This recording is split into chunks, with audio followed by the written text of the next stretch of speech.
po bëhen gati për një aksion shumë të madh. Dronet e armikut, FSK-ja krah aleatëve të NATO-s, i shpartallon pa pengesë me snajper nga një largësi që syri e ka problem ta kap.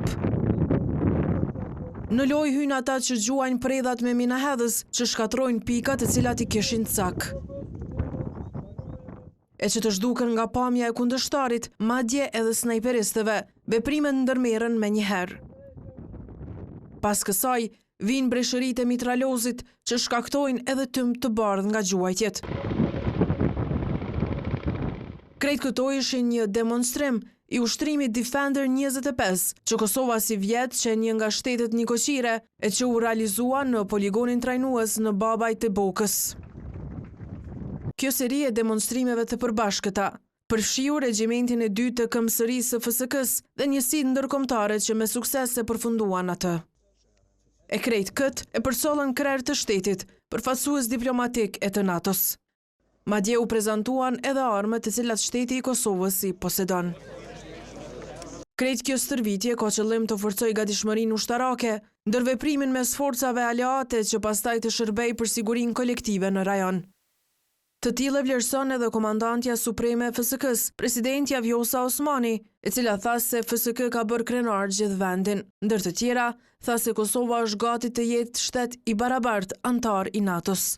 Republika e Kosovës e ka dëshmuar se është aleat besnik, aleat i përgatitur në përputhje me forcat e NATO-s dhe aleat që është i gatshëm të ndërveprojë me forcat më profesionale, ato nga Shtetet e Bashkuara, nga Shqipëria, nga Kroacia, nga Maqedonia e Veriut dhe nga shtetet të tjera që kanë qenë prezente, përfshin nga shtetet e Baltikut gjatë këtyre viteve. E kryeministri në detyrë Albin Kurti tha se Kosova dëshmoi se antarësimi në NATO nuk është vetëm në dobin tonë. Kemi arritur që të tregojmë, të demonstrojmë fuqinë tonë, ndërveprueshmërinë që e kemi me NATO-n dhe në këtë mënyrë ta forcojmë kauzën tonë që antarësimi i Kosovës në NATO nuk është vetëm për dobin tonë, por edhe për kontributin të cilin do ta japim. Lavde për Kosovën e ushtrisë e saj nuk u kursye të jap as shefi i shtabit të ushtrisë së SBA-s për Evropë dhe Afrikë, Leven Compton. Krejt kjo është dëshmi e qartë se kur njerëzit dhe vendet janë të gatshëm të bashkëpunojnë për vlera të përbashkëta dhe për kushtim ndaj njëri tjetrit, çdo gjë është e mundur. E vlerësojmë shumë këtë marrëdhënie dhe partneritet. Ushtrimi Defender ka nisur me 26 maj dhe përfundon me 9 qershor, ku Kosova është në mesin e 8 shteteve pritëse të këtij ushtrimi që drejtohet nga ushtria e SBA-s.